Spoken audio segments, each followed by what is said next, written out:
At least tangan gue nggak buntung. Cetak. Kok ngejek?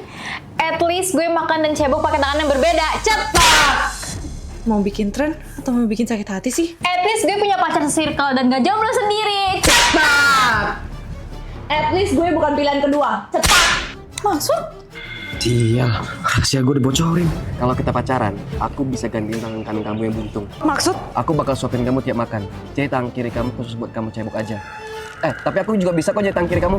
Sorry, tapi masa teman satu circle pacaran? Topan, lu... Sebenarnya aku pengen nembak kamu. Tadi aku bisa latihan sama Mora.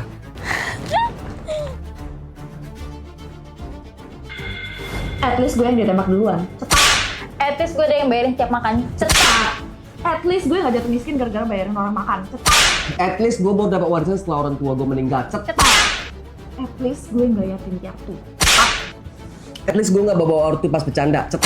At least gue gak bawa fisik orang buat bercanda. At least niatnya memang gue bercanda beneran. At least gue gak ngaku bercanda tapi nyakitin orang. Dia berbuntung. Wow, mau terang-terangan ngecek fisik sekarang? Fine. Cetak.